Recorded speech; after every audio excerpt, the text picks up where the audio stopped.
Updates at pinakahuling mga usapin sa mundo ng palakasan. Atin ang pakinggan dito sa Ang Pilipinas Ngayon. Magandang araw, narito na po ang Sports Balita. Nagbabalik sa Maynila ang tanyag na Harlem Globetrotters at handa silang ipakita ang kanilang kakayahan sa larangan ng basketball sa kanilang Filipino fans sa unang pagkakataon pagkalipas ng 15 taon. Matutunghayan ang sikat na grupo ng basketballista sa Smart Araneta Coliseum sa Quezon City itong darating na Nobyembre 12 na kinabibilangan ni na Darnell Speedy Artist at kay Sunshine West. Ayon kay Artist na naglaro para sa Gwynedd Mercy University sa Pennsylvania noong siya ay nasa kolehiyo pa, kasama niya ang mga players na nagmula pa sa NCAA Division I, Conference Player of the Year, Division II, National Player of the Year at mga kampiyon. Sa kanyang paglalaro sa Gwynedd, nakalikom si Artist ng mahigit 1,300 career points, nakapagtala ng school record ng 400 assists, nanalo ng conference championship at nakatanggap ng ilang first team all-conference at mga tournament most valuable player awards. Kasama ni Artist ang kanilang rookie na si Sunshine West na dating standout noong kanyang collegiate career habang naglalaro para sa Coastal Carolina at ilang women's basketball teams sa Georgetown. Nagpakitang gilas ang dalawa noong linggo sa halftime ng PBA Season 49 Governors Cup Finals Game 4 sa pagitan ng Barangay Ginebra San Miguel at TNT Tropang Giga. Updates at pinakahuling mga usapin sa mundo ng palakasan. Atin ang pakinggan dito sa Ang Pilipinas Ngayon. Magpapalakas ang NLEX at Converge kung saan ang dalawang koponan ay kinuha ang serbisyo ng mga dating NBA players sa paparating na PBA Season 49 Commissioner's Cup.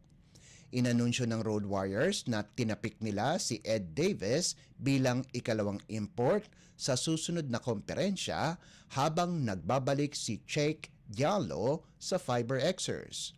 Ang 6'9" na si Davis ay dating 13th overall pick ng Toronto Raptors, isang prangkisa na naglaro mula 2010 hanggang 2013 bago sumali sa Memphis Grizzlies. Nagkaroon din siya ng pagkakataon na maglaro para sa Los Angeles Lakers, Portland Trail Blazers, Brooklyn Nets at Utah Jazz. Tinapos ni Davis ang kanyang karera sa NBA sa koponan ng Cleveland Cavaliers bago siya naglaro sa ibang bansa at naglaro sa Puerto Rico bago lumipat sa Xinjiang Flying Tigers sa China. Naglaro din ito para sa Cangrejeros de Santurce sa Puerto Rico nitong unang bahagi ng taon. Papalakasin ni Davis ang puwersa ng Road Warriors at bigyan ng tulong ang mga local players katulad ni na Robert Bullock, Baser Amer at JV Mocon. Updates at pinakahuling mga usapin sa mundo ng palakasan.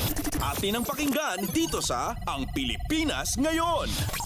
Nakipag-partner ang Premier Volleyball League o PVL sa Philippine National Volleyball Federation o PNVF para pagandahin ang pangangasiwa sa parating na 2024 to 2025 All-Filipino Conference.